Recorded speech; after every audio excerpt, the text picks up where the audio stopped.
എല്ലാവർക്കും നമസ്കാരം. Museum attendant mains എക്സാമിലെ 10 ക്വസ്റ്റ്യൻസാണ് നമ്മളിന്ന് നോക്കുന്നത്. ഞാനും ഇന്ന് എക്സാം എഴുതിയിരുന്നു. അപ്പം എനിക്ക് മാത്സിൽ 10 ക്വസ്റ്റ്യൻസും ശരിയാക്കാൻ പറ്റിയിരുന്നു. അപ്പം ഞാൻ ചെയ്ത മെത്തേഡ് അല്ലെങ്കിൽ ഫോർമുല അല്ലെങ്കിൽ എനിക്ക് ഇതിൻ്റെ കൂടെ നിങ്ങൾക്ക് പറഞ്ഞു തരാൻ പറ്റുന്ന കുറച്ച് ടിപ്സും കൂടി ഇതിൽ ഉൾപ്പെടുത്താൻ ഞാൻ ശ്രമിക്കുന്നുണ്ട്. അപ്പോൾ നമുക്ക് ആദ്യത്തെ ക്വസ്റ്റ്യനിലേക്ക് പോവാം. ആദ്യത്തെ ക്വസ്റ്റ്യൻ ദശാംശം ഭാഗത്തു നിന്നുള്ളൊരു ക്വസ്റ്റ്യനാണ്. 1.7 ഇൻറ്റു 0.0028 ഡിവൈഡഡ് ബൈ 0.068 ഇൻറ്റു 0.014. അതിൻ്റെ ഓപ്ഷൻസായി കൂട്ടുന്നത് 8, 5, 34, 0.5. അപ്പം ഈ ഒരു ക്വസ്റ്റ്യൻ ചെയ്യുന്നതിന് മുന്നേ നമുക്ക് ഇതിൻ്റെ ഒരു ബേസ് എങ്ങനെ ഈ ഒരു ഉത്തരത്തിലേക്ക് എത്താമെന്നുള്ളൊരു ബേസ് നമുക്ക് മനസ്സിലാക്കാം. അതൊരു ചെറിയൊരു ഉദാഹരണം വെച്ചിട്ട് ഞാൻ പറഞ്ഞുതരാം. 1.8 ഡിവൈഡഡ് ബൈ 0.036. ഈ ഒരു ചോദ്യം എങ്ങനെ ചെയ്യാമെന്ന് നമ്മൾ പഠിച്ചു കഴിഞ്ഞാൽ നമുക്ക് മേലെയുള്ള ഒരു വലിയ ചോദ്യം ചെയ്യാൻ എളുപ്പമായിരിക്കും. ഈ 1.8 എന്ന് പറയുന്നത് എന്താണ്? 18/10 ആണല്ലോ. അതായത് പോയിൻറ്റിന് ശേഷം ഒരു സ്ഥാനം, അതായത് 0.8, അതായത് പോയിൻറ്റിന് ശേഷം ഒരു സ്ഥാനമേ ഉള്ളൂ. അപ്പോൾ അതുകൊണ്ട് തന്നെ നമുക്കത് 18/10 എന്ന് എഴുതാം. 18/10. ഇനി അതുപോലെ തന്നെ താഴത്തുള്ള 0.036, ഇവിടെ പോയിൻറ്റിന് ശേഷം 3 സ്ഥാനമുണ്ട്. പോയിൻ്റ് കഴിഞ്ഞ ശേഷം 0 ഉണ്ട്, 3 ഉണ്ട്, 6, അതായത് 3 സ്ഥാനങ്ങളുണ്ട്. അപ്പോൾ അതിനെ നമുക്ക് എങ്ങനെ എഴുതാം? 36/1000 എന്ന് എഴുതാം. അപ്പോൾ അത് ഞാൻ ഇതിൻ്റെ താഴത്താണല്ലോ ഈ 0.36 ഉള്ളത്. അപ്പോൾ അതിനെ ഞാൻ 36 ഡിവൈഡഡ് ബൈ 1000 എന്ന് എഴുതുകയാണ്. അപ്പോൾ നമുക്കറിയാം ഈ 1000 എന്നുള്ളത് താഴത്ത് വരുമ്പോൾ അതിനെ നമുക്ക് ഏറ്റവും മേലോട്ടേക്ക് മാറ്റി എഴുതാമെന്നുള്ളൊരു റൂള് നമ്മൾ പഠിച്ചിട്ടുണ്ട്. അപ്പോൾ ആ ഒരു റൂള് പ്രകാരം ഞാൻ ഈ 1000-നെ 18-ൻ്റെ അടുത്തേക്ക് മാറ്റി എഴുതുകയാണ്.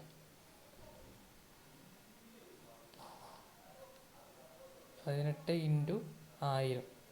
അതായത് ഏറ്റവും താഴത്തുള്ള 1000-നെയാണ് ഞാൻ മേലോട്ടേക്ക് മാറ്റി എഴുതിയത്. ഇനി നമുക്കിത് വെട്ടിച്ചെറുതാക്കിയാൽ മതി. ഈ 10ഉം 1000-ൻ്റെ അകത്ത് വെട്ടിച്ചെറുതാക്കുമ്പോൾ അത് 100 ആകും. അപ്പോൾ അത് ഞാൻ കളയാണ്, അത് പോയി. ഇനി 18-നെ നമുക്ക് 2 പ്രാവശ്യം 36-ൽ വെട്ടാം അല്ലേ? അങ്ങനെ വെട്ടിയിട്ട് നമുക്ക് എന്ത് എഴുതാം? 2 എന്ന് എഴുതാം. അപ്പോൾ അത് ഞാൻ റിമൂവ് ചെയ്യാണ്. 18 36-ൻ്റെ അകത്ത് 2 പ്രാവശ്യം. അപ്പോൾ നമുക്ക് ഫൈനൽ ഉത്തരം 100/2. അപ്പോൾ 100/2-നെ ഞാൻ വെട്ടിച്ചെറുതാക്കുമ്പോൾ നമുക്ക് എന്ത് കിട്ടും? 50 എന്ന ഉത്തരം കിട്ടും അല്ലേ? ഇതായിരിക്കും ഫൈനൽ ഉത്തരം. 1.8/0.036-ന് ഫൈനലായിട്ട് നമുക്ക് 50 ഉത്തരം കിട്ടും. ഇനി നമുക്ക് നമ്മുടെ ചോദ്യത്തിലേക്ക് വരാം. നമ്മുടെ ചോദ്യം ഇതേമാതിരി തന്നെ മാറ്റി എഴുതാം, അത്രയേ ഉള്ളൂ.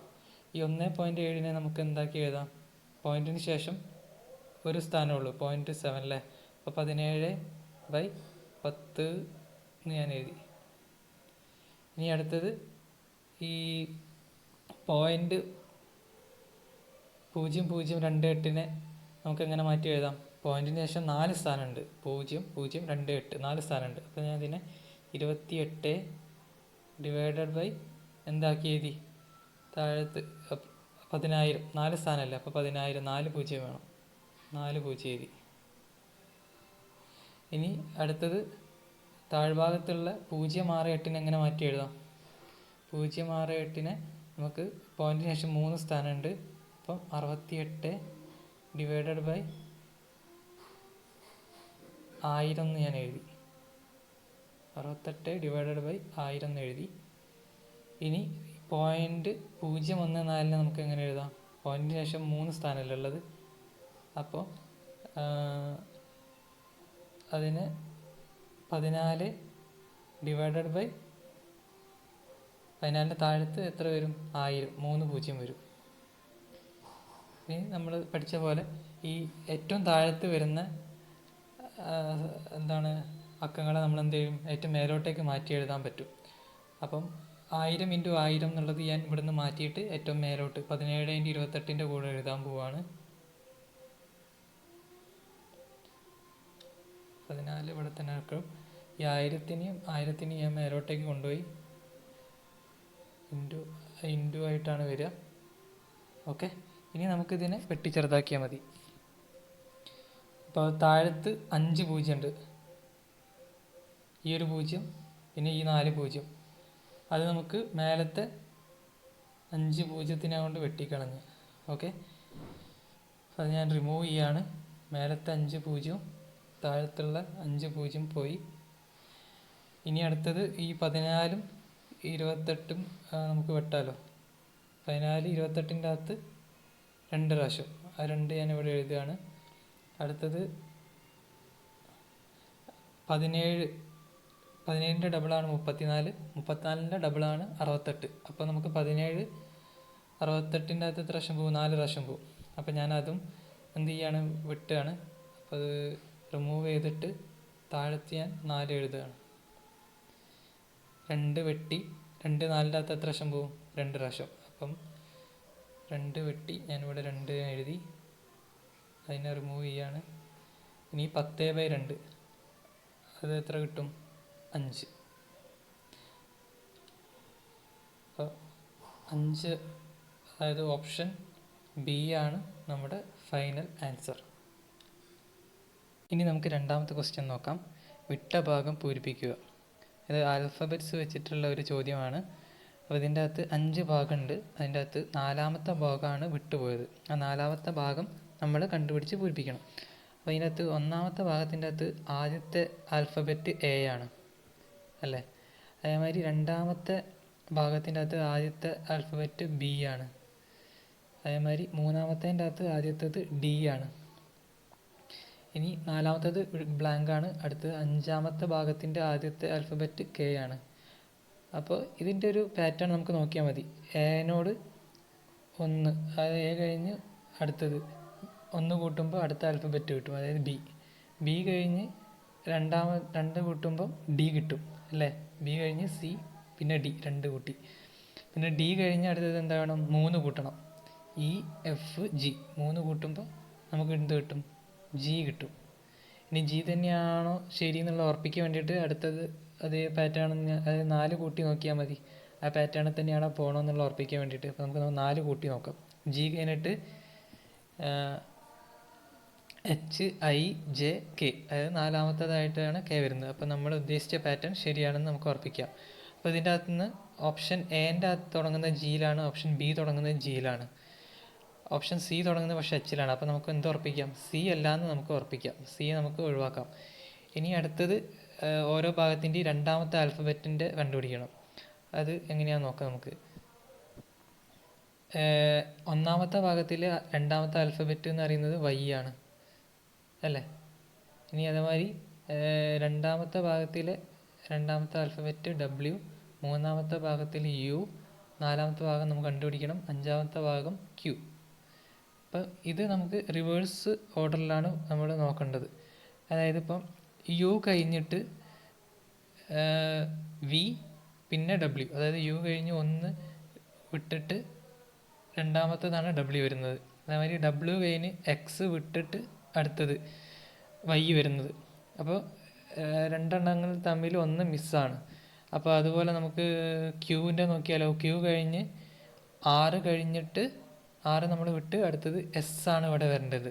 ഇനി എസ് ആണോ നമുക്കൊന്ന് ഉറപ്പിക്കണമെങ്കിൽ നമ്മൾ എന്ത് ചെയ്യുക, ഇത് എസ്സിനും യുവിൻ്റെ ഇടയ്ക്ക് ഇത് ശരിയാണോ എന്ന് നോക്കിയാൽ മതി. എസ് കഴിഞ്ഞിട്ട് ടി കഴിഞ്ഞിട്ട് ടി മിസ് ചെയ്തിട്ടാണ് യു വരുന്നത്. അപ്പോൾ നമ്മൾ ഉദ്ദേശിച്ച പാറ്റേൺ ശരിയാണെന്നാണ് അർത്ഥം. അപ്പം നമ്മൾ എന്തൊക്കെ കണ്ടെത്തി? ആദ്യത്തേത് ജി ആണെന്ന് നമ്മൾ കണ്ടെത്തി, പിന്നെ 2ാമത്തെ അക്ഷരം എസ് ആണെന്ന് കണ്ടെത്തി. അപ്പം ഇതിൻ്റെ അകത്ത് അങ്ങനെ ഒരു ഓപ്ഷൻ ഏതാ വരുന്നത്? എ മാത്രമാണ് വരുന്നത്. ബീൻ്റെ അകത്ത് 2ാമത്തെ അക്ഷരം എസ് അല്ല, ടി ആണ് വരുന്നത്. അപ്പം നമുക്ക് എന്ത് ചെയ്യാം? ബി അല്ല എന്നുള്ള കാര്യം ഉറപ്പിക്കാം. എയോ ഡിയോ ആവാം അല്ലേ. അപ്പം നമ്മൾ ചിലവരെന്ത് ചെയ്യും, നമുക്ക് ജിയും എസ്സും കിട്ടി, അങ്ങനെ ഒരു ഓപ്ഷനേ ഉള്ളൂ, അത് എ ആണെന്ന് പറഞ്ഞിട്ട് അത് ചാടി കയറി കുത്തും. പക്ഷേ അത് തെറ്റാൻ സാധ്യതയുണ്ട്. കാരണം 4ാമത്തെ ഓപ്ഷൻ നിങ്ങൾ ശ്രദ്ധിക്കണം, ഇതൊന്നുമല്ല എന്നാണ്.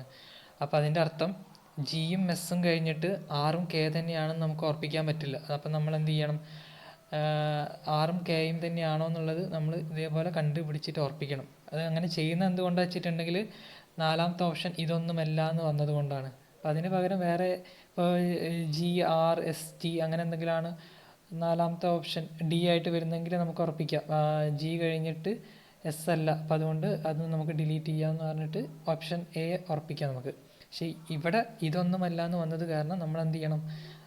ഓപ്ഷൻ എയിലെ 4 എണ്ണം ശരിയാണോ എന്നുള്ളത് നമ്മൾ ഉറപ്പിക്കണം. അപ്പം നമുക്ക് മൂന്നാമത്തെ അക്ഷരം ശരി ഏതാന്ന് 6 തന്നെയാണോ എന്ന് നമുക്ക് ഉറപ്പിക്കാം. അത് നമുക്ക് ചെയ്ത് നോക്കാം. അപ്പോൾ ഒന്നാമത്തെ ഭാഗത്തിലെ മൂന്നാമത്തെ അക്ഷരം ഏതാണ്? ഒന്നാമത്തെ അക്ഷരത്തിലെ മൂന്നാമത്തെ ഐ ആണ്.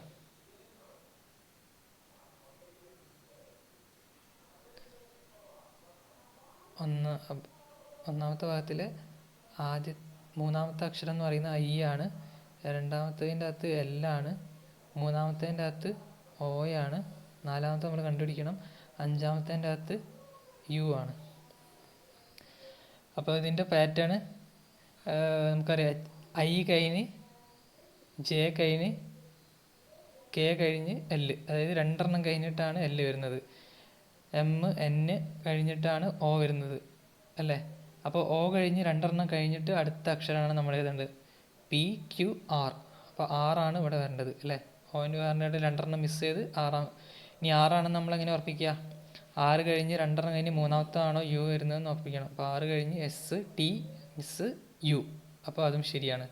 അപ്പോൾ മൂന്നാമത്തത് 6 ആണെന്ന് നമ്മൾ ഉറപ്പിച്ച് ഇനി നമുക്ക് ഒറ്റൊരു അക്ഷരം കൂടി നമുക്ക് ഉറപ്പിക്കാനുള്ളൂ. അത് കെ ആണ്. അതും കൂടി ഉറപ്പിക്കണം. അപ്പം നാലാമത്തെ അക്ഷരം നോക്കാം. അപ്പോൾ ഒന്നാമത്തെ ഭാഗത്തിൻ്റെ അകത്ത് നാലാമത്തെ അക്ഷരം എന്ന് പറയുന്നത് എൻ ആണ്. രണ്ടാമത്തെ ഭാഗത്തിൻ്റെ അകത്ത് എം ആണ്. മൂന്നാമത്തെ ഭാഗത്തിൻ്റെ അകത്ത് എൽ ആണ്. നാലാമത്തെ കണ്ടുപിടിക്കണം. അഞ്ചാമത്തത് ജെ ആണ്. അപ്പോൾ ഇത് റിവേഴ്സ് ഓർഡറിലാണ് പോണത്.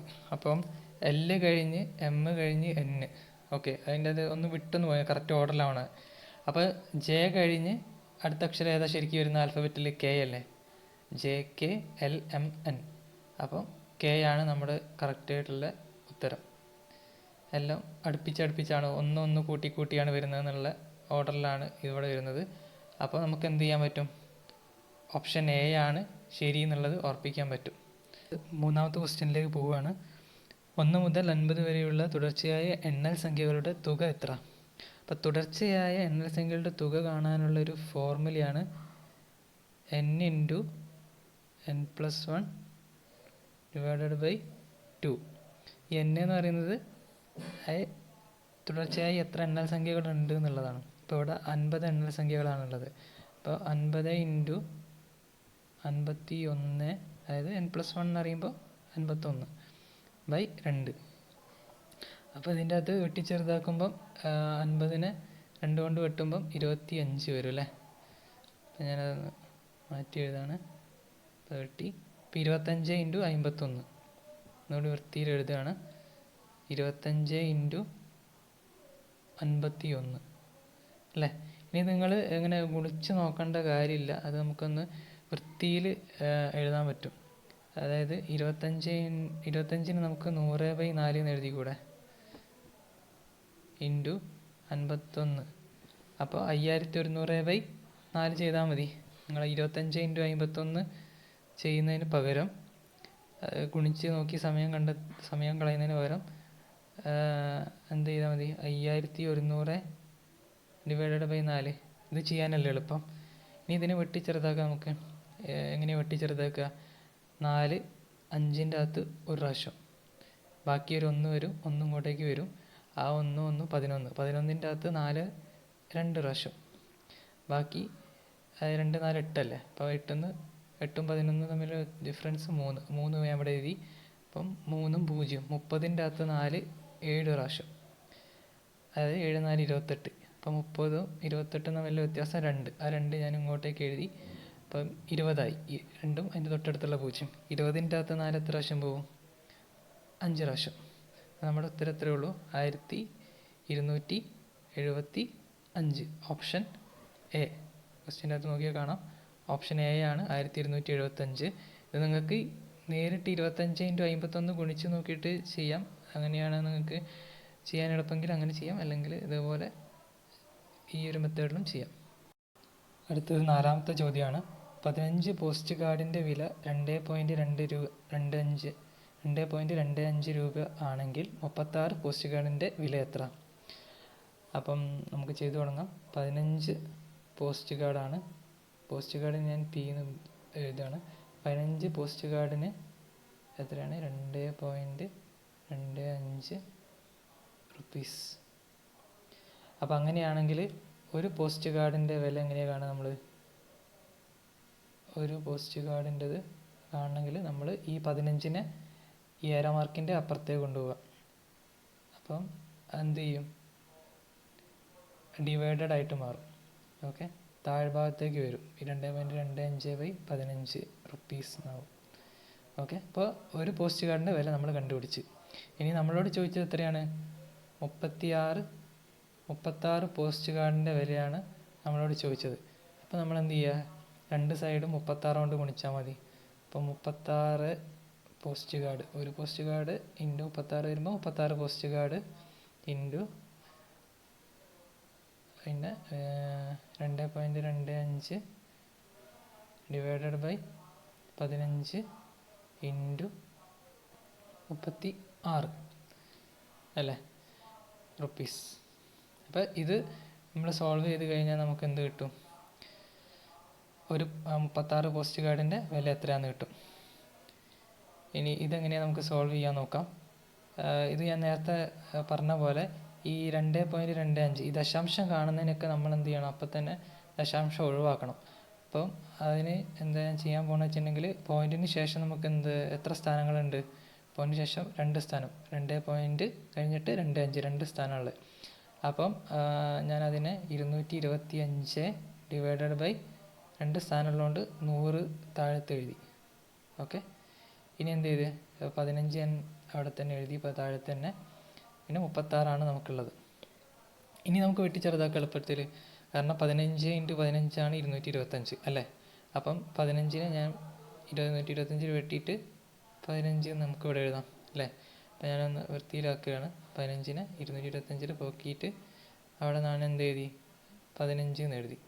ഓക്കെ, ഇനി ഇതിനെ വീണ്ടും വെട്ടിച്ചെറുതാക്കാം. 15ഉം 100ഉം നമുക്ക് വെട്ടിച്ചെറുതാക്കാം അല്ലേ.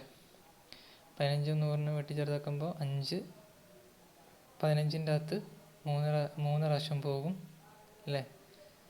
അതേമാതിരി 5 ഈ 100ൻ്റെ അകത്ത് 20 പ്രാവശ്യം പോകും. അപ്പോൾ ഞാനത് വൃത്തിയിലാക്കുകയാണ്. 15ഉം 100ഉം പോയി. അതിന് പകരം അവിടെ എന്ത് വന്ന്? 3ഉം താഴത്ത് 20ഉം വന്ന് അല്ലേ. ഇനി ഇതിന് 36നും 20നും ഞാൻ വെട്ടിച്ചെറുതാക്കുകയാണ്. 36നെ 2 കൊണ്ട് വെട്ടുമ്പോൾ 18ആയി. അതേ 2 കൊണ്ട് തന്നെ ഞാൻ താഴത്തും 20നെ വെട്ടുമ്പോൾ അത് 10ആയി അല്ലേ. അപ്പോൾ വെട്ടിയതിന് ഞാൻ റിമൂവ് ചെയ്യാണ്. 36 പോയി, 20ഉം പോയി. അതിന് പകരം 18ഉം 10ഉം വന്ന്. ഇനിയിപ്പം 3 18 എന്ന് പറയുന്നത് 54 വരും അല്ലേ. അപ്പം 54 ഡിവൈഡഡ് ബൈ 10 വരും. അതിന് നമുക്ക് എന്താക്കി എഴുതാം? 5.4 വരും. ഇതാണ് നമ്മുടെ ഉത്തരം. അങ്ങനെ ഒരു ഓപ്ഷൻ നമുക്ക് ഉണ്ടോ നോക്കാം. ക്വസ്റ്റ്യൻ്റെ അകത്ത് 5.4 ഓപ്ഷൻ സി ആണ് ഉത്തരം വരുന്നത്.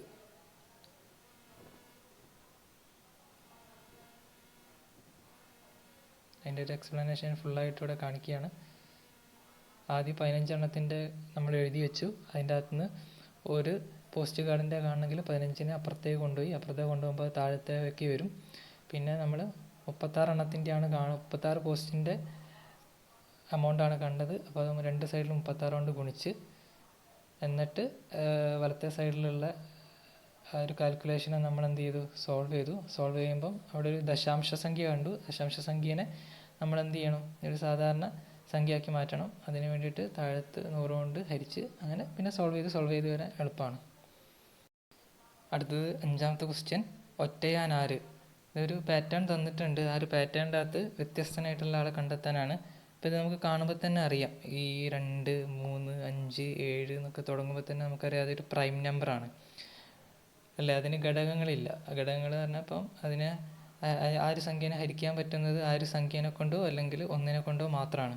ഇപ്പോൾ 2നെ 2 കൊണ്ടും 1 കൊണ്ടും ഹരിക്കുക, 3നെ 3 കൊണ്ടും 1 കൊണ്ടും, ഇനിയിപ്പോൾ 5നെ 5 കൊണ്ടും 1 കൊണ്ടും, അങ്ങനെ ആ ഒരു സംഖ്യേനെ കൊണ്ടും അതിൻ്റെ അല്ലെങ്കിൽ ഒന്നിനെ കൊണ്ടും മാത്രമേ ആ സംഖ്യകളെ ഹരിക്കാൻ പറ്റുള്ളൂ.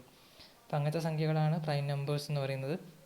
അപ്പം ഇതിൽ നോക്കുമ്പോൾ 2, 3, 5, 7, 11, 13 ഇവയൊക്കെ പ്രൈം നമ്പേഴ്സാണ്. 8 മാത്രം പ്രൈം നമ്പർ അല്ല എന്ന് നമുക്ക് മനസ്സിലാവും. അപ്പോൾ അതുകൊണ്ട് ഇതിൻ്റെ ഉത്തരം ഓപ്ഷൻ ബി 8 ശരിയായിട്ടുള്ള ഉത്തരം. 8 ഇവിടെ ഒറ്റനായിട്ട് വരുന്നത്. അടുത്തത് 6ാമത്തെ ചോദ്യമാണ്. 10, 7, 4 എന്ന ശ്രേണിയിലെ 25ാം പദം എത്ര? അപ്പം ഒരു ശ്രേണിയിലെ 25ാം പദം എത്ര, 10ാം പദം എത്ര, അങ്ങനെയൊക്കെ ചോദിക്കുന്ന സമയത്ത് നമുക്കൊരു ഫോർമുല ഉണ്ട്. ഇപ്പോൾ ഇവിടെ 25ന് പകരം n എന്ന് പറഞ്ഞ സ്ഥാനത്തുള്ള പദം എത്ര എന്നാണ് ചോദിച്ചതെങ്കിൽ അതിൻ്റെ ഫോർമുല nth പദം അല്ലെങ്കിൽ nth term equal to a plus n minus 1 into d എന്നാണ് വരും. അപ്പോൾ അവിടെ n നമുക്ക് ചോദ്യത്തിൽ തന്നിട്ടുണ്ട് 25. ഇനി a എന്ന് പറയുന്നത് എന്താണ്? ഒരു ശ്രേണിയിലെ ആദ്യ പദമാണ് a എന്ന് പറയുന്നത്, അതായത് ഇവിടെ എത്രയാണ് 10. ഇനി d എന്താണ്? d എന്ന് പറയുന്നത് ഒരു ശ്രേണിക്ക് എപ്പോഴും ഒരു പൊതുവ്യത്യാസം ഉണ്ടാവും. പൊതുവ്യത്യാസം എന്ന് പറയുമ്പം അടുത്തടുത്ത 2 സംഖ്യകൾ തമ്മിൽ ആ ഒരു വ്യത്യാസം എപ്പോഴും സെയിം ആയിരിക്കും. ഇവിടെ നോക്കുകയാണെങ്കിൽ 10ഉം 7ഉം തമ്മിൽ എത്ര വ്യത്യാസം? 3 -3 അത് നമ്മളിവിടെ തെറ്റിക്കാൻ സാധ്യതയുണ്ട്. കാരണം രണ്ടാമത്തെ സംഖ്യയിൽ നിന്ന് ഒന്നാമത്തെ സംഖ്യ കുറയ്ക്കണം. അതായത് ഇവിടെ 7 - 10 -3 ഇവിടെ പൊതുവ്യത്യാസം. അപ്പോൾ ഇവിടെ പലരും തെറ്റിക്കാനുള്ളൊരു സാധ്യത ഉണ്ട്. കാരണം 10ഉം 7ഉം തമ്മിൽ വ്യത്യാസം +3 എടുത്ത് ചെയ്തിട്ടുണ്ടെങ്കിൽ നമുക്ക് ഉത്തരം തെറ്റിപ്പോകും. അപ്പോൾ ആ ഒരു കാര്യം ശ്രദ്ധിക്കുക. രണ്ടാമത്തെ പദത്തിൻ്റെ അകത്തുനിന്ന് ഒന്നാമത്തെ പദം കുറയ്ക്കുക, അല്ലെങ്കിൽ മൂന്നാമത്തെ പദത്തിൻ്റെ അകത്തുനിന്ന് രണ്ടാമത്തെ പദം കുറയ്ക്കുക. അതായത് 4 - 7, അതും കൂടി ഞാൻ ചെയ്ത് കാണിച്ചാൽ 4 - 7 എത്രയാണ്? -3. ഇങ്ങനെയാണ് പൊതുവ്യത്യാസം നമ്മൾ കാണുന്നത്. അപ്പോൾ നമുക്ക് ആവശ്യമുള്ള എല്ലാ സാധനങ്ങളും കിട്ടിയിട്ടുണ്ട്. ഇനി നമ്മൾ ഫോർമുലയിൽ അപ്ലൈ ചെയ്ത് കൊടുത്താൽ മതി. അപ്പോൾ 25th പദം എത്രയാണ്? a 10 plus n - 1. n - 1 എന്ന് പറയുമ്പോൾ 25 - 1 24 അല്ലേ? 24 ഇൻറ്റു d എത്രയാണ്? -3. ഓക്കെ.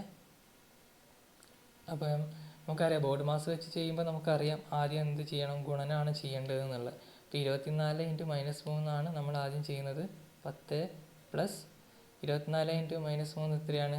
-72 വരും അല്ലേ? -72 വരും.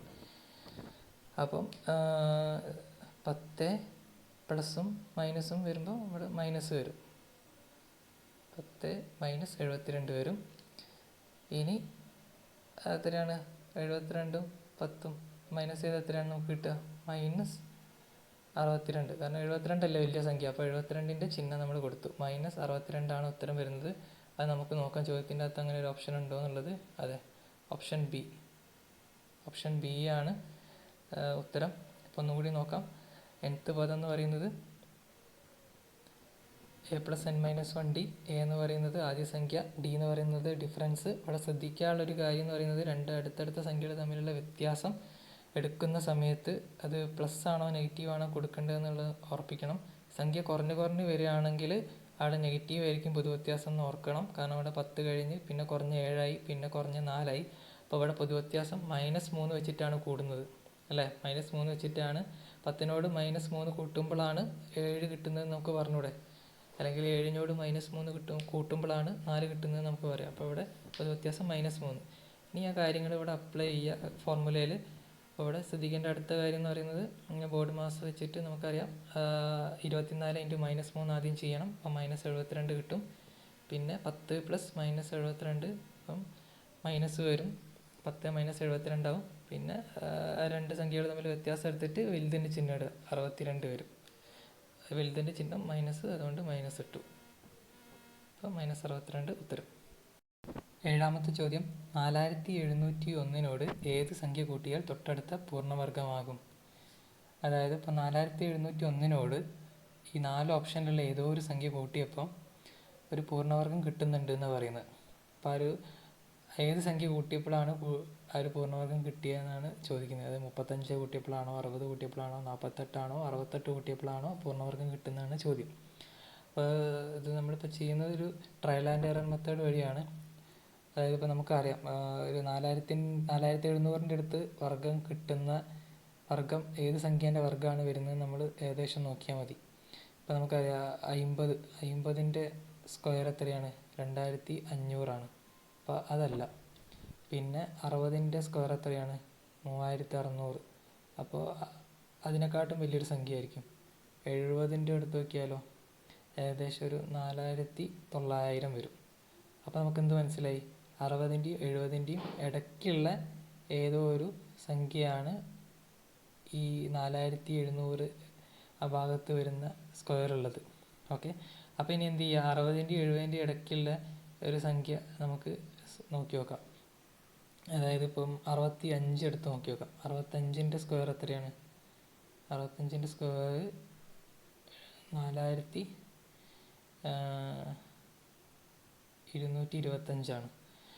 അപ്പം അതുമല്ല. അപ്പോൾ 65ൻ്റെയും 70ൻ്റെയും ഇടയ്ക്കുള്ള ഏതൊരു സംഖ്യയാണ് നമുക്ക് മനസ്സിലായി. ഇനി നമുക്ക് അതൊരു 69 എടുത്ത് നോക്കി നോക്കാം. അപ്പോൾ 69ൻ്റെ സ്ക്വയർ എടുത്ത് നോക്കിയപ്പോൾ 81, 8, 54, 8, 62, 96, 64, 50, 36, 41. അപ്പം നമുക്ക് 1, 6, 7, 4. അപ്പം നമുക്ക് 4700 റേഞ്ചിൽ ഒരു സംഖ്യ കിട്ടിയിട്ടുണ്ട്. അപ്പം നമ്മൾ ചോദ്യത്തിലുള്ള സംഖ്യ എത്രയാണ്? 4701 അല്ലേ? അപ്പോൾ നമുക്ക് ഓപ്ഷനും കൂടി നോക്കി നോക്കാം. 35, 60, 48, 68. അപ്പോൾ നമുക്ക് ഒരു ഓപ്ഷൻ കാണുമ്പോൾ തന്നെ നമുക്ക് മനസ്സിലാവും ഈ 4761 4701 തമ്മിലുള്ള വ്യത്യാസം എത്രയാണ്? 60. അങ്ങനെ ഒരു ഓപ്ഷൻ നമുക്ക് ബിയിൽ കാണാൻ പറ്റും. ഇതാണ് കറക്റ്റ് ഉത്തരം. ഇത് ചിലപ്പോൾ കറക്റ്റ് കിട്ടില്ല. ചിലപ്പോൾ നമ്മൾ 2-3 തവണ കൂടുതൽ ഇതേമാതിരി സ്ക്വയർ കണ്ടുപിടിക്കേണ്ടി വരും. ഞാൻ ഇപ്പോൾ 69 എടുത്ത് ചെയ്ത പോലെ ചിലപ്പോൾ നിങ്ങൾ 67 ചെയ്ത് നോക്കേണ്ടി വരും. 68 ചെയ്ത് നോക്കുക, പിന്നെ 69 ചെയ്ത് നോക്കുക. അങ്ങനെ നമുക്ക് ഈ ഒരു ഉത്തരത്തിലേക്ക് എത്താൻ പറ്റും. അടുത്തത് 8ാമത്തെ ചോദ്യമാണ്. ഇതൊരു ബോർഡ് മാസ് വെച്ചിട്ടുള്ളൊരു ക്വസ്റ്റ്യനാണ്. അപ്പോൾ ഇതിൻ്റെ അകത്ത് നമുക്ക് ചെയ്യുമ്പം നമുക്ക് അറിയാം ബോർഡ് മാസ് എന്ന് പറയുന്നത് എന്താണ്? Bracket of division, multiplication, addition, subtraction. അതായത് ബ്രാക്കറ്റ് വരുന്നത് ആദ്യം ചെയ്യണം. പിന്നെ ഡിവിഷൻ എന്ന് പറയുന്നത് എന്താണ്? ഹരണം, മൾട്ടിപ്ലിക്കേഷൻ ഗുണനം, അഡീഷൻ പ്ലസ്, അതായത് നമ്മൾ കൂട്ടുന്നത്. പിന്നെ സബ്സ്ട്രാക്ഷൻ എന്ന് പറയുന്നത് മൈനസ് ചെയ്യുക, അതായത് കുറയ്ക്കൽ. അപ്പോൾ ഈ ഒരു ഓർഡറിൽ വേണം നമുക്ക് ചെയ്യാൻ. അപ്പോൾ നമുക്കിവിടെ 4x5 നമ്മൾ അതുപോലെ തന്നെ എഴുതുകയാണ്. പിന്നെ പ്ലസ് ഇട്ടു. പിന്നെ ബ്രാക്കറ്റിൻ്റെ ഉള്ളിലുള്ളത് നമ്മൾ ആദ്യം ചെയ്ത് വെക്കുകയാണ്. 14 + 8 22. പിന്നെ മൈനസ് അതുപോലെ തന്നെ എഴുതി. പിന്നെ ഹരണം എന്ന് പറയുന്നത് നമുക്ക് കാരണം ബ്രാക്കറ്റിലുള്ള ആദ്യം നമ്മൾ ചെയ്ത് കഴിഞ്ഞു, 22 കിട്ടി. പിന്നെ അടുത്ത ഡിവിഷനാണ്. ഡിവിഷൻ വരുന്ന എവിടെയാണ്? 36/9 അത് നമ്മൾ മൈനസ് ചിഹ്നം അവിടെ തന്നെ വെച്ചിട്ട് 36നെ 9 കൊണ്ട് ഹരിക്കുമ്പോൾ നമുക്ക് 4 കിട്ടും. ഇനി അടുത്തത് ഡിവിഷൻ കഴിഞ്ഞാൽ അടുത്തത് ഏതാ? മൾട്ടിപ്ലിക്കേഷനാണ് അല്ലേ? മൾട്ടിപ്ലിക്കേഷൻ വരുന്നത് ഇവിടെ ഏതാണ്? ആ തുടക്കത്തിൽ 4x5 അല്ലേ? അപ്പം അതിന് നമുക്ക് എഴുതാം 20 എന്ന് എഴുതാം, പ്ലസ് 22 എന്ന് എഴുതാം, മൈനസ് 4 അല്ലേ? ഈ പ്ലസും മൈനസും മാത്രം വരുന്ന സമയത്ത് നമുക്ക് ആദ്യം അഡിഷൻ ചെയ്യണമെന്നോ പിന്നെ സബ്സ്ട്രാക്ഷൻ ചെയ്യണമെന്നോ അങ്ങനെയൊന്നുമില്ല. ഏത് ഓർഡറിൽ വേണമെങ്കിലും ചെയ്യാം. ഞാൻ നമ്മുടെ ഈ ബോർഡ് മാസിൻ്റെ ഓർഡറിൽ തന്നെ ചെയ്യുകയാണ്. ആദ്യം അഡിഷനാണ്, പിന്നെ സബ്സ്ട്രാക്ഷൻ. അപ്പോൾ 20 + 22 42 മൈനസ് 4. അപ്പോൾ എത്ര കിട്ടും? 38 അല്ലേ? ഇനിയിപ്പോൾ നിങ്ങൾക്ക് സബ്സ്ട്രാക്ഷൻ ആദ്യം ചെയ്യണമെങ്കിൽ അങ്ങനെയും ചെയ്യാം. 22 - 4 ആദ്യം ചെയ്യാം. അത് എത്രയാണ്? 18 അല്ലേ? പ്ലസ് ഇവിടുത്തെ 20. അപ്പം 20 + 18 അത് 38. അതായത് പ്ലസും മൈനസും മാത്രമാണ് ഒരു ഇതിൽ വരുന്നതെങ്കിൽ അതിൻ്റെ അകത്ത് നമുക്ക് പിന്നെ ഏത് ഓർഡറിൽ വേണമെങ്കിലും ചെയ്യാം. ആദ്യം പ്ലസ് ചെയ്യാം, അല്ലെങ്കിൽ ആദ്യം മൈനസ് ചെയ്യാം, അങ്ങനെ വേണമെങ്കിൽ ചെയ്യാം. നമുക്ക് ഉത്തരം എത്ര കിട്ടി? 38 എന്ന് കിട്ടി അല്ലേ? 38 എന്ന് പറയുമ്പോൾ ഓപ്ഷൻ എത്രയാണ്? ഓപ്ഷൻ ഡി ആണ് ഉത്തരം. 9ാമത്തെ ക്വസ്റ്റ്യൻ എന്ന് പറയുന്നത് എക്സിൻ്റെ 15% എന്നത് വൈയുടെ 20%-ന് തുല്യമായാൽ x/y എത്ര? അപ്പോൾ എക്സിൻ്റെ 15% എന്നുള്ളത് നമുക്ക് എങ്ങനെ എഴുതാം?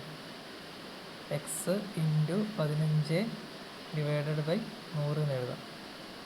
ഇനി അടുത്തത് വൈയുടെ 20% എന്ന് പറയുന്നത് നമുക്ക് എങ്ങനെ എഴുതാം? y × 20/100 എന്ന് എഴുതാം അല്ലേ? ഇനി ഇത് തുല്യമായാൽ എന്ന് പറയുന്നുണ്ട്. അപ്പോൾ ഇത് നമ്മൾ രണ്ടിനെയും ഈക്വൽ വെച്ചിട്ട് ഞാൻ സെപ്പറേറ്റ് ചെയ്യുകയാണ്, കാരണം ഇത് രണ്ടും തുല്യമാണെന്ന് പറയുന്നുണ്ട്. ഇനി നമുക്ക് ഈക്വലിൻ്റെ രണ്ട് സൈഡിലുള്ള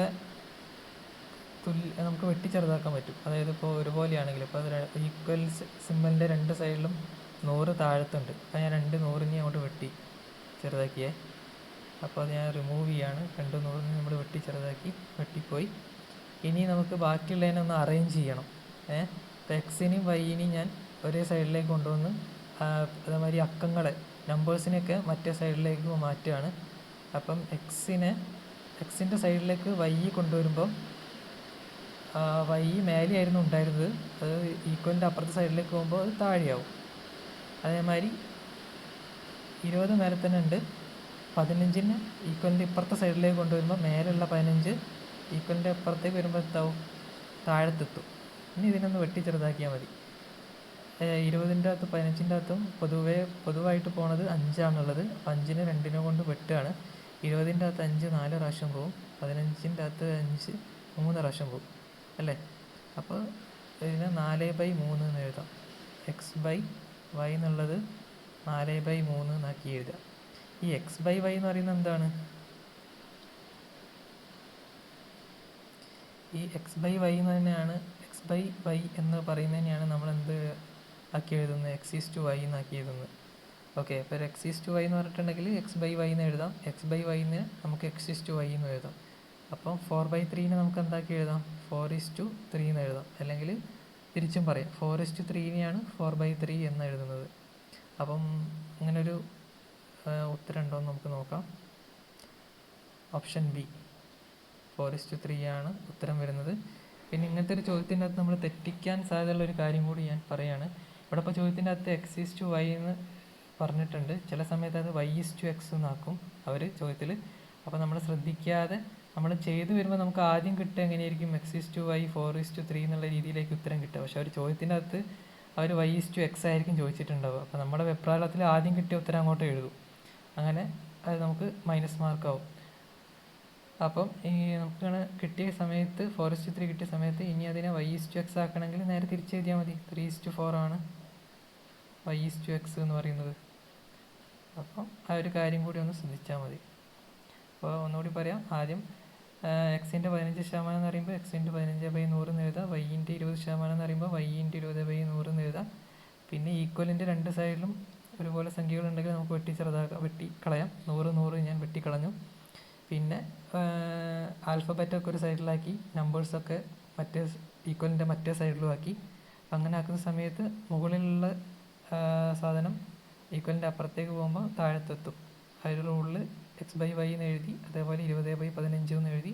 പിന്നെ 20നും 15നും പൊതുവായിട്ട് പോണത് 5 കൊണ്ട് മേലെയും താഴെയും വെട്ടി 4/3 എന്നാക്കി. പിന്നെ നമ്മൾ മനസ്സിലാക്കേണ്ട ഒരു കാര്യം, x/y എന്ന ഫോർമുല എഴുതാൻ പറ്റുന്ന ഒരു സാധനത്തിന് നമുക്ക് x/y എന്ന് എഴുതാം. തിരിച്ചും പറയാം, x/y എന്ന് പറയുന്ന ഒരു സാധനത്തിന് x/y എന്ന് നമുക്ക് എഴുതാൻ പറ്റും. അതേപോലെ 4/3നെ 4:3 എന്നാക്കി.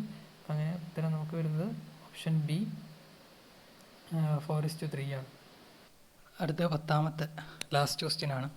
ഒരു ക്ലാസ്സിലെ 10 കുട്ടികൾ പരസ്പരം ഹസ്തദാനം നൽകിയാൽ ആകെ എത്ര ഹസ്തദാനം നടക്കും? അതായത് പരസ്പരം ഷേക്ക് ഹാൻഡ് ചെയ്യുകയാണ്. അപ്പോൾ അവർ 10 കുട്ടികൾ ഷേക്ക് ഹാൻഡ് എല്ലാവരും അങ്ങോട്ടും ഇങ്ങോട്ടും ചെയ്യുമ്പോൾ ടോട്ടൽ എത്ര ഷേക്ക് ഹാൻഡ്സ് നടക്കുന്നുണ്ട് എന്നാണ് ചോദ്യം. അപ്പോൾ അതിനൊരു ഫോർമുല ഉണ്ട്. n/n-1 divided by 2. ഇവിടെ n എന്ന് പറയുന്നത് കുട്ടികളുടെ എണ്ണം, അതായത് ഇവിടെ 10 × 9, അതായത് n-1 എന്ന് പറയുമ്പോൾ 10 - 1 9 ഡിവൈഡഡ് ബൈ 2. 10നെയും 2നെയും വെട്ടുമ്പം 5. അപ്പോൾ 5 × 9 45 ആണ് ഉത്തരം വരുന്നത്. ഓപ്ഷൻ ഡി ആണ് ഉത്തരം. ഇനി ഇതിന് കൂടെ തന്നെ രണ്ട് കാര്യം കൂടി പറയുകയാണ്. ഇതേ മോഡൽ 2 ക്വസ്റ്റ്യൻസ് ചോദിക്കാറുണ്ട്. അതായത് ഇപ്പം n×n-1/2 വരുന്ന അതേ ഇക്വേഷൻ വരുന്ന വേറൊരു ചോദ്യമാണ്. 10 ഫുട്ബോൾ ടീമുകൾ പരസ്പരം കളിക്കുകയാണെങ്കിൽ ടോട്ടൽ എത്ര ഫുട്ബോൾ മാച്ചുകൾ നടക്കുന്നുണ്ട്, അല്ലെങ്കിൽ ക്രിക്കറ്റ് മാച്ച്, അങ്ങനെ എന്ത് വേണമെങ്കിലും ചോദിക്കാം. അങ്ങനെ മാച്ചിൻ്റെ എണ്ണം ചോദിക്കുകയാണെങ്കിലും ഇതേ ഇക്വേഷൻ തന്നെയാണ്. ഇപ്പോൾ ഒരു 5 ഫുട്ബോൾ ടീമുകൾ പരസ്പരം കളിക്കുന്നു. അങ്ങനെയാണെങ്കിൽ ടോട്ടൽ മാച്ചുകളുടെ എണ്ണം ചോദിച്ചിട്ടുണ്ടെങ്കിൽ 5 × n-1 എന്ന് പറയുമ്പം 4/2. അപ്പം 20/2 ടോട്ടൽ 10 എണ്ണം. 10 മാച്ചുകളാണ് 5 ടീമുകൾ പരസ്പരം കളിക്കുമ്പോൾ നടക്കുന്നത്. ഇനി അതുപോലെ വേറെ ഒരു മോഡൽ ക്വസ്റ്റ്യൻ എന്ന് പറയുന്നത് ഇതുപോലെ ചോദിക്കുന്നത് ഗിഫ്റ്റുകൾ. ഒരു പാർട്ടിക്ക് 5 പേര് പോയി. ആ 5 പേരും പരസ്പരം ഗിഫ്റ്റുകൾ അങ്ങോട്ടും ഇങ്ങോട്ടും കൈമാറുകയാണെന്ന് വിചാരിക്കുക. അങ്ങനെയാണ് ടോട്ടൽ എത്ര ഗിഫ്റ്റ് കൈമാറി എന്ന് ചോദിക്കാറുണ്ട്. അതിൻ്റെ ഇക്വേഷൻ ഇതിൻ്റെ അകത്ത് നിന്ന് ചെറിയൊരു വ്യത്യാസമുണ്ട്. n×n-1 മാത്രം മതി. അതായത് ഇപ്പോൾ 5 പേരാണ് ഗിഫ്റ്റുകൾ അങ്ങോട്ടും ഇങ്ങോട്ടും കൈമാറുന്നതെന്നുണ്ടെങ്കിൽ ടോട്ടൽ 5×4 20 ഗിഫ്റ്റുകൾ അവർ പരസ്പരം 5 പേരും അങ്ങോട്ടും ഇങ്ങോട്ടും കൈമാറുന്നുണ്ട് എന്നാണ് അതിൻ്റെ ഉത്തരം വരുന്നത്. അപ്പോൾ എന്തൊക്കെയാണ് പഠിച്ചത്? ഇവിടെ ചോദിച്ച ചോദ്യം ഷെയ്ക്ക് ഹാൻഡ്. അപ്പം ഷെയ്ക്ക് ഹാൻഡ് ചോദിക്കും. പിന്നെ രണ്ടാമത് ചോദിക്കുന്നത് ഗെയിംസിൻ്റെ എണ്ണം. ഫുട്ബോൾ അല്ലെങ്കിൽ 10 ഫുട്ബോൾ ടീം അല്ലെങ്കിൽ 10 ക്രിക്കറ്റ് ടീം കളിക്കുകയാണെങ്കിൽ ടോട്ടൽ എത്ര മാച്ച് നടക്കുന്നുണ്ട് എന്നുള്ളത്, അതായത് മാച്ചിൻ്റെ എണ്ണം ചോദിക്കും അല്ലേ. ഇനി മൂന്നാമത്തത് ലാസ്റ്റ് ഞാൻ പറഞ്ഞ കാര്യം, അതിന് ഇക്വേഷൻ വ്യത്യാസമുണ്ട്. അത് ഗിഫ്റ്റ് പരസ്പരം അങ്ങോട്ടും ഇങ്ങോട്ടും കൈമാറുന്നത്, അതിന് n×n-1 ആണ് വരുന്നത്. അപ്പോൾ ഈ ഒരു 3 കാര്യങ്ങൾ ഏതൊക്കെയാണ്? ഷെയ്ക്ക് ഹാൻഡ്, മാച്ചിൻ്റെ എണ്ണം, പിന്നെ ഗിഫ്റ്റിൻ്റെ എണ്ണം. ഇത് 3 പഠിച്ചിട്ടുണ്ടെങ്കിൽ സെറ്റാണ്. ഈ ഒരു മോഡൽ എപ്പോഴും ചോദിക്കുന്നത് ഈ 3 ഭാഗത്തു നിന്നാണ് ചോദിക്കാറുള്ളത്. അതൊന്ന് പഠിച്ചു വെച്ചിട്ടുണ്ടെങ്കിൽ ഈ ഭാഗത്തു നിന്നുള്ള മാർക്കും ഉറപ്പാണ്. നമ്മൾ 10 ചോദ്യങ്ങളും മ്യൂസിയം അറ്റൻഡൻറ്റിൻ്റെ മെയിൻസ് എക്സാമിൻ്റെ നോക്കിക്കഴിഞ്ഞു. എന്തെങ്കിലും സംശയം ഉണ്ടെങ്കിൽ നമുക്ക് കമൻറ്റ് ബോക്സിൽ അറിയിക്കാവുന്നതാണ്. Thank you.